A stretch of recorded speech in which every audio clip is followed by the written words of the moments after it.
Hello students, so welcome back to our channel, and today we will start our new topic, that is excretion in humans. तो पिछले video में हमने excretion का introduction किया था कि एक्सक्रीशन का मतलब क्या है, कि वेस्ट प्रोडक्ट्स को जो है अपनी बॉडी से रिमूव करना, और उस प्रोसेस को हम जो है एक्सक्रीशन बोल देते हैं। तो एक्सक्रीशन में हमने फिर लास्ट में किया था कि प्लांट्स में एक्सक्रीशन कैसे होता है। तो हमने देखा था कि प्लांट्स में कई सारे डिफरेंट एक तरह के स्ट्रक्चर्स बने हुए हैं उसकी प्लांट की बॉडी में, ठीक है। जैसे स्टोमेटा है, उसके थ्रू एक्स्ट्रा वाटर जो है वो निकल जाता है। अगर एक्स्ट्रा उसकी बॉडी में जो है फैट्स वगैरह कलेक्ट हो जाए, इकट्ठी हो जाए, ठीक है, तो वो फिर क्या करता है, वो स्टोर करके अपने वेस्ट मटेरियल्स को स्टोर करके रैफिड्स, जैसे कुछ में रैफिड्स होता है, या फिर लीव्स गिर जाते हैं, ठीक है, और फिर बाग जो है वो टूटना शुरू हो जाता है प्लांट का, और फ्रूट्स टूटना शुरू हो जाते हैं, ठीक है ना। तो ये कुछ टाइप्स है जिसमें हमें पता चलता था कि वो जो है प्लांट जो है वो अपना वेस्ट मटेरियल जो है अपनी बॉडी से बाहर निकाल रहा है, मतलब उसमें अकमुलेट हो जाता है, इकट्ठा हो जाता है, और फिर जब क्वांटिटी उसमें ऑलमोस्ट ज़्यादा हो जाती है तो वो ऑलमोस्ट उसकी बॉडी से डिटैच हो जाते हैं, ठीक है। तो गम्स, रेजिन्स और प्लास्टिक वगैरह का, जैसे मैंने आपको बताया था ना, कि ये सारे क्या है, एक्सक्रीशन का ही प्रोसेसेस है। उसके बाद हमने डिफरेंट एनिमल्स में करा था सिंगल सेल्ड अमीबा जो ऑर्गेनिज्म है, अमीबा तो सिंगल सेल्ड ऑर्गेनिज्म है। सिंपल उसमें क्या है, डिफ्यूज़न प्रोसेस से जो है वो बॉडी से गैसेस जो है, कार्बन डाइऑक्साइड बॉडी से बाहर निकल जाती है। और साथ के साथ जो है, अगर हम नाइट्रोजनस वेस्ट की बात करें तो मेनली उसमें अमोनिया है, और वो फिर वैक्यूल के, कॉन्ट्रैक्टाइल वैक्यूल के थ्रू बाहर निकल जाता है।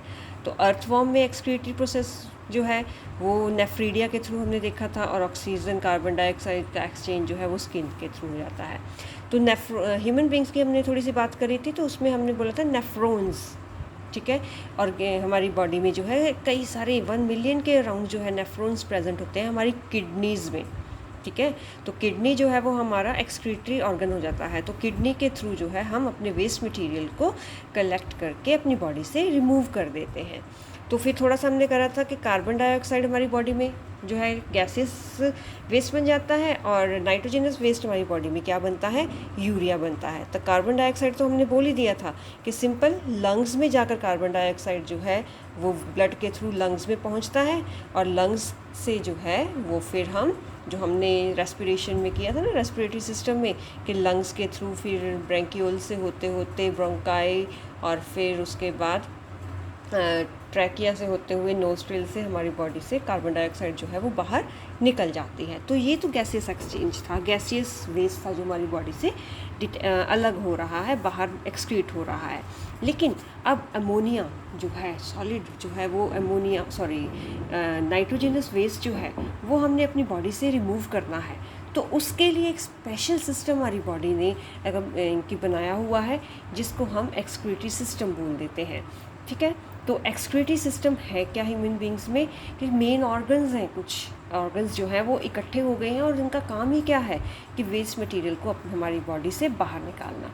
तो उसमें क्या है हमारे पास सिस्टम में जो, और सॉरी, एक्सक्रीटरी सिस्टम में जो हमारे पास मेन ऑर्गन्स हैं वो क्या है, 2 किडनीज़ हैं, ठीक है, 2 यूरेटर्स हैं, एक ब्लैडर है और एक यूरेथ्रा। किडनीज़ आ गई, किडनीज़ कलेक्ट करके यूरेटर्स में सेंड करेगी, यूरेटर आगे जो है वो सेंड करेगा ब्लैडर में। ब्लैडर क्या है, एक तरह का बैलून टाइप हम बोल सकते हैं। तो ब्लैडर में जो है कुछ देर के लिए स्टोर होगा, और जब क्वांटिटी जो है ज़्यादा हो जाएगी तो वो यूरेथ्रा के थ्रू हमारी बॉडी से बाहर निकल जाएगा, ठीक है।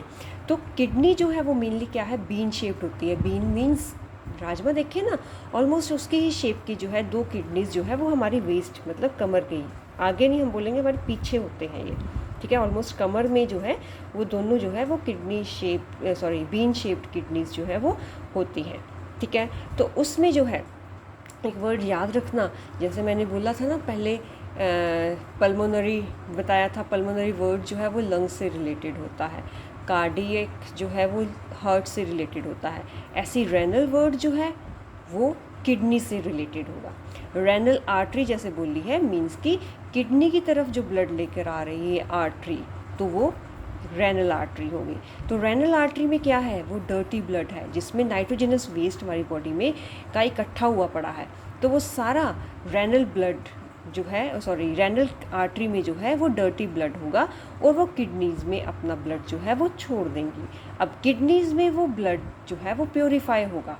तो प्योरीफाई क्या होगा, उसमें से नाइट्रोजनस वेस्ट मतलब कि यूरिया वगैरह जो है वो हमारी बॉडी से बाहर निकलेगा और फिर जो है वो बिल्कुल साफ ब्लड जो है वो फिर रेनल वेन में, क्योंकि आर्टरीज लेके आ रही हैं और वेन्स लेकर जाएंगी, ये याद रखना।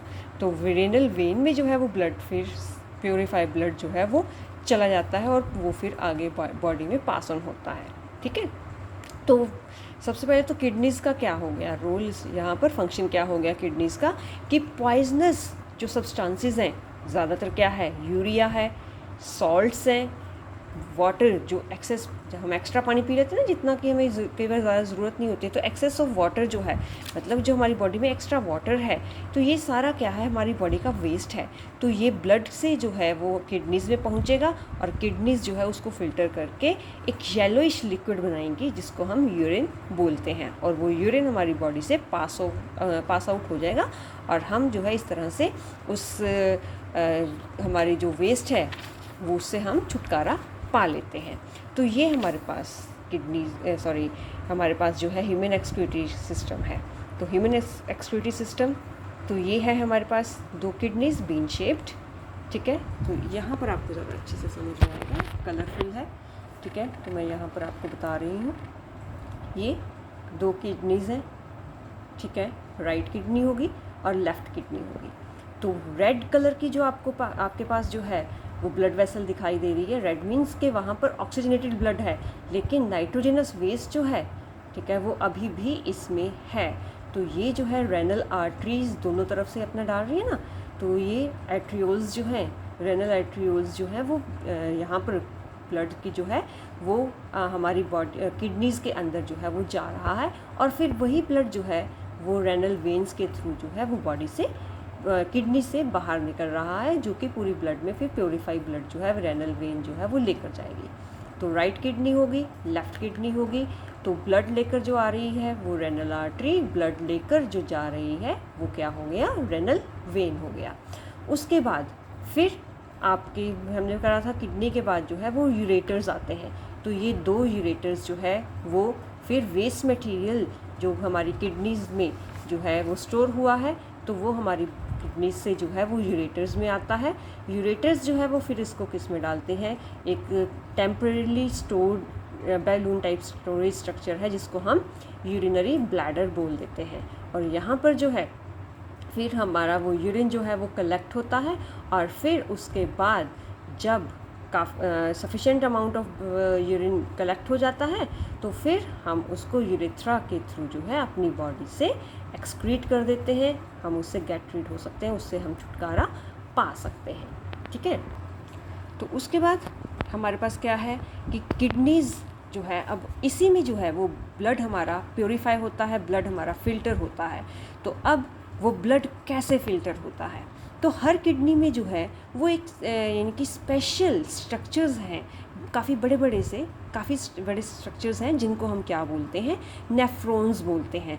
अराउंड 1 मिलियन एक उसमें किडनी में, मतलब कि 10 लाख के अराउंड, लाखों में हम बोल सकते हैं कि ये आप देख रहे हैं ना एक ही नेफ्रॉन जो है इसमें दिखाया हुआ है, तो लाखों के हिसाब से जो है छोटे छोटे से नेफ्रॉन्स जो हैं वो हमारी किडनी में जो है वो एक किडनी में प्रेजेंट होते हैं। तो ये किडनी में जो है वो फ़िल्टर का काम करते हैं, मतलब कि जो हमने देखी थी ना कि ये ब्लड वेसल जा रही थी, रेनल ब्लड जो है वो आ रहा था, रेनल आर्टरी जो है वो आ रही थी, तो ये क्या करती हैं, यही रेनल आर्टरी क्या करती है, यहाँ पर जाकर जो है वो फ़िल्टर होता है। तो मेनली हम कह सकते हैं कि जो फ़िल्टर है, जैसे आप फ़िल्टर पीते हैं ना, पानी पीते हैं फ़िल्टर वाला, तो ऐसे ही यहाँ पर भी ब्लड जो है वो फ़िल्टर होता है और वो फ़िल्टर होने के बाद जो है ये ब्लड जो है वापस फिर ये वेन्स के थ्रू जो है, ये वेन्स के थ्रू हमारे मेन वेन में जो है वो जाकर मिल जाता है। तो कलरफुल नहीं मिला मेरे को ये एक्चुअली स्ट्रक्चर में, तो आपको ज़्यादा पता लगना था, आप यहाँ से हिसाब लगा सकते हैं। ये डार्क कलर में जो जा रहा है ये अनप्योर, मतलब कि प्योरीफाई नहीं हुआ है। ठीक है, तो ये आप देख रहे हैं, अभी स्ट्रक्चर इसका हम करेंगे ना नेफ्रॉन का, तो यहाँ पर ब्लड जो है वो प्योरीफाई हो रहा है, और प्योरीफाई होने के बाद ये देखो ये जाकर फिर लाइट कलर का हो गया।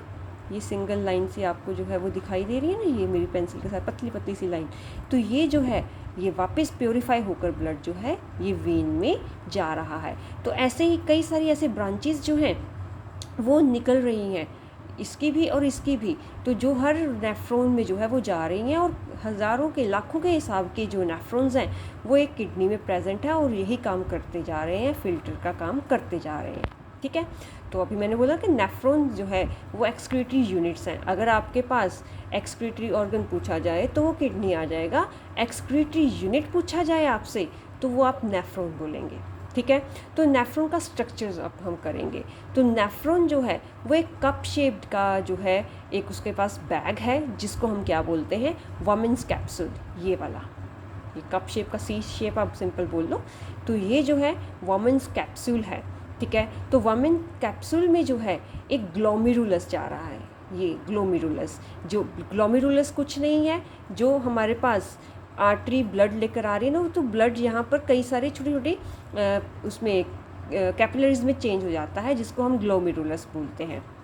तो ये ग्लोमेरुलस में क्या है कि यहाँ से ये बहुत ज़्यादा यानी कि परमिएबल हो जाता है, तो वेस्ट मटेरियल जो है वो यूरिया है, सॉल्ट्स हैं, वो सारे जो इस वोमेन कैप्सूल में जो है वो जाना शुरू हो जाते हैं। ये ग्लोमेरुलस है, और ये वाइट कलर का जो आपको दिखाई दे रहा है ये हमारे पास क्या है कि ये हमारे पास वोमेन्स कैप्सूल है।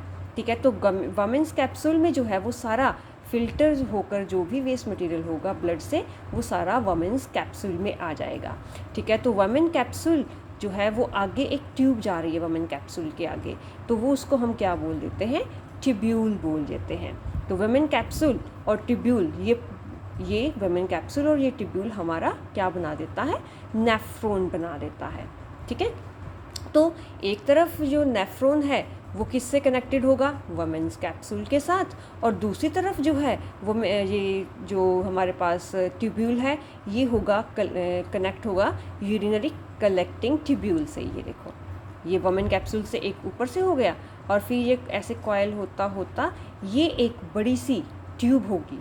ठीक है, ये एक बड़ी सी ट्यूब होगी जिसमें क्या है कि इसको हम बोल देते हैं कलेक्टिंग ट्यूब्यूल।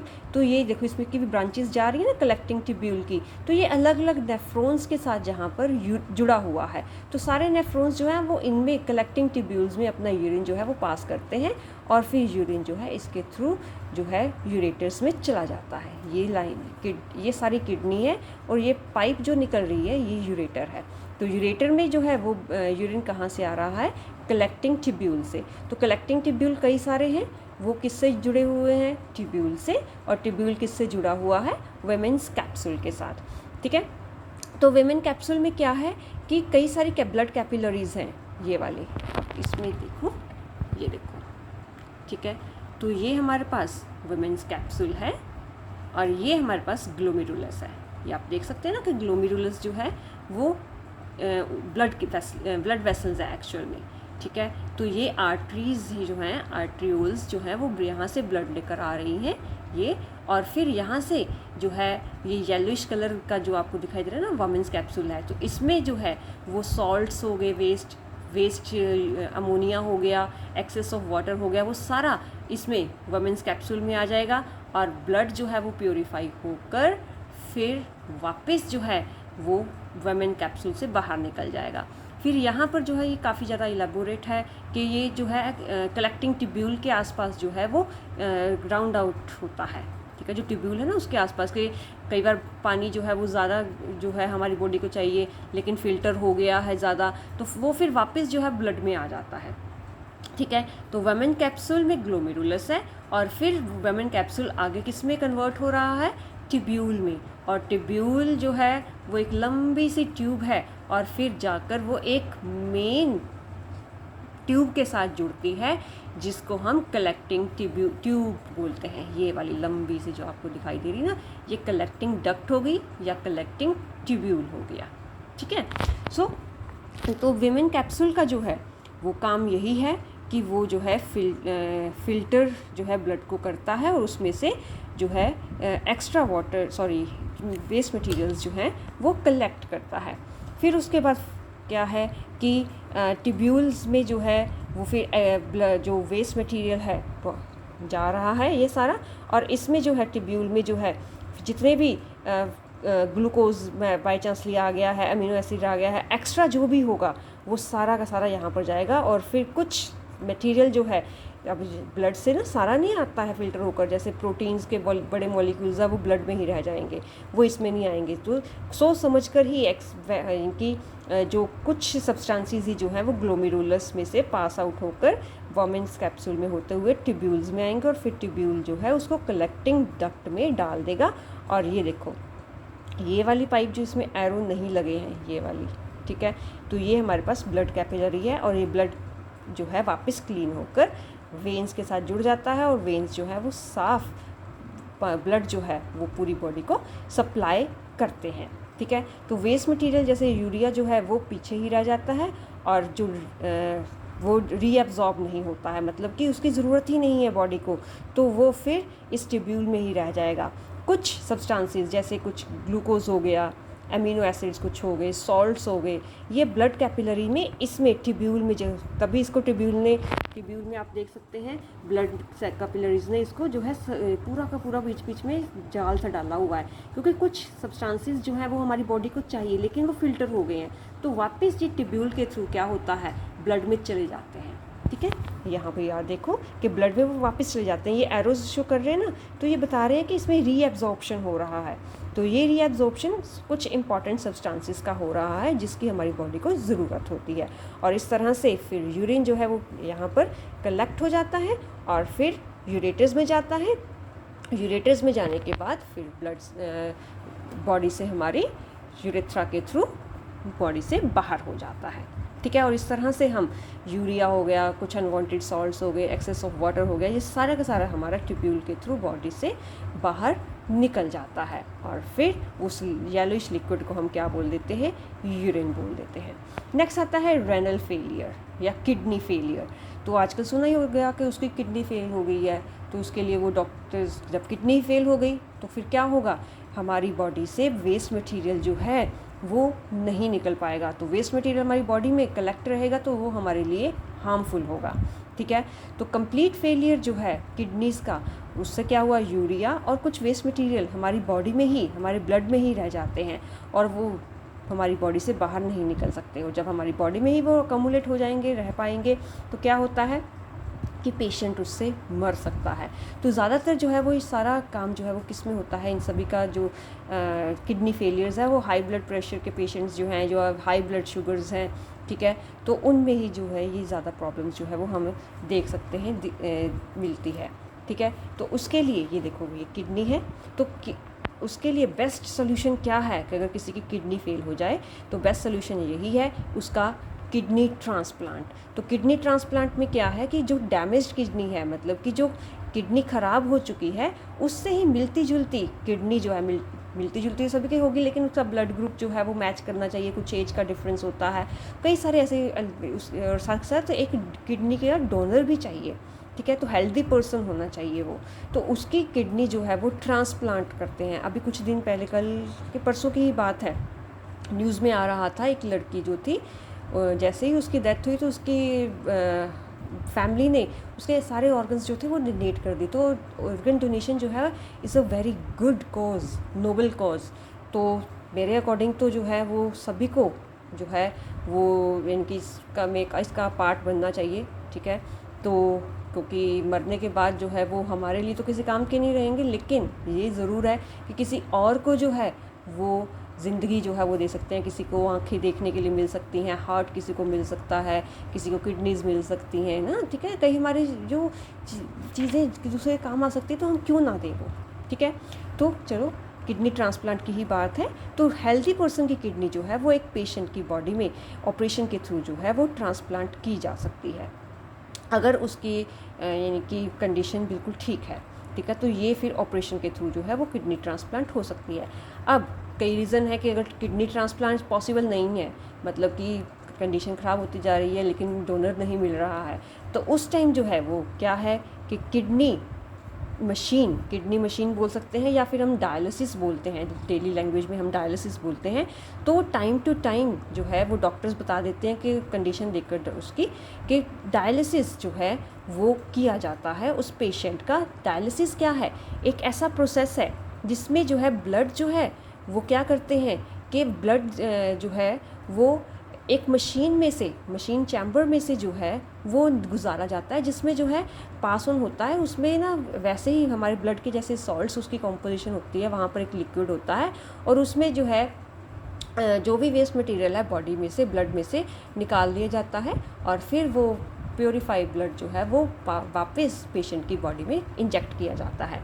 तो उसको हम आर्टिफिशियल किडनी बोल सकते हैं या फिर किडनी डायलिसिस बोल सकते हैं। ठीक है, तो डायलिसिस जो है वो एक ऐसा प्रोसेस है जिसमें पेशेंट के ब्लड को साफ़ किया जाता है। कैसे? उसकी बॉडी से वेस्ट सब्सटेंसेस को निकाल कर। तो अब कैसे होता है? तो उसमें क्या करते हैं हम, आर्टरी जो है पेशेंट की, उसकी बाजू में जो है वो आर्टरी जो है, ठीक है, डायलिसिस मशीन में जो है हम डालते हैं। तो उसमें वो जो है सिलेक्टिवली परमिएबल मेम्ब्रेन होती है। सिलेक्टिवली परमिएबल मेम्ब्रेन मीन्स के कुछ सिलेक्टेड पोर्शन ही जो है, सॉरी, सब्सटेंसेस ही जो है उसमें से पास ऑन होता है। ये देखो, ये आम है, ठीक है। तो अब इसमें से क्या हो रहा है, ये जो है आर्टरी जो है, इसमें से यहाँ पर ब्लड जो है, एक डायलिसिस मशीन है, उसके अंदर एक लिक्विड है जो ऑलमोस्ट हमारे ब्लड की जैसे कंपोजिशन जैसा ही उसकी कंपोजिशन है। ठीक है, तो यहाँ पर जो है वो ब्लड पास ऑन होता है इस पाइप में। तो ये सेमी परमिएबल है, मतलब कि कुछ सब्सटेंसेस इसमें से बाहर निकल जाएंगे, सारे नहीं निकलेंगे, और फिर जो है वो सब्सटेंसेस जो निकलेंगे वो यूरिया वगैरह ही होगा। ठीक है, और वो वेस्ट मटेरियल इसमें चला जाएगा, और इसमें जो है वो फिर सारा ब्लड जो है वो अलग अलग टाइप से जो है वो, कुछ वाटर इनटेक होगा, कुछ उसमें जाएगा भी। तो इस टैंक में जो है ग्लूकोज है, कुछ इंपॉर्टेंट सॉल्ट्स हैं जो हमारी बॉडी को चाहिए। तो वो सारे जो हैं फिर हमारी बॉडी में जो है वो डिफरेंट लेवल पर जो है वो जाते हैं, और फिर प्योरीफाई जो है वो हमारा ब्लड ऐसे होता है, और फिर वेस्ट मटेरियल बाहर निकल जाता है। ठीक है, और फिर सॉल्यूशन को चेंज करते रहते हैं। यहाँ से ये यूज़ डायलिसिंग जो सॉल्यूशन है जिसका यूज़ हो चुका है वो बाहर निकल गया, और यहाँ से नया जो है वो डालते जा रहे हैं। तो इससे क्या है कि यहाँ का इस कंटेनर का मटेरियल भी चेंज होता जा रहा है, और ब्लड भी हमारा प्योरीफाई होता जाता है, और फिर वो साफ़ सुथरा ब्लड जो है वापस हम जो है वेन में डाल देते हैं। तो कंडीशन जो है पेशेंट की, उसके अकॉर्डिंग ही जो है डॉक्टर्स बताते हैं कि इतने टाइम में जो है डायलिसिस होना पॉसिबल है। ठीक है, और फिर जो है पेशेंट का ब्लड जो है वो साफ़ हो जाता है, और कुछ टाइम के लिए मंथली भी होता है, वीकली भी होता है, क्वार्टरली भी होता है, यानी कि कुछ कंडीशंस के ऊपर ही डिपेंड करता है। और इस तरह से हम जो है अपनी बॉडी में साफ़ सुथरा ब्लड जो है, प्योरीफाइड ब्लड जो है वो वापस डालते हैं। आई होप कि आपको आज का टॉपिक जो है वो समझ में आया होगा। ठीक है, अगर आपको कुछ प्रॉब्लम है तो आप कमेंट बॉक्स में आप पूछ सकते हैं। ठीक है, तो फिर इसके साथ हमारा ये चैप्टर भी ख़त्म हुआ। अब नेक्स्ट चैप्टर के लिए हम मिलेंगे नेक्स्ट वीडियो में। Till then, stay safe, take care of yourself and your family, and study hard. Bye bye.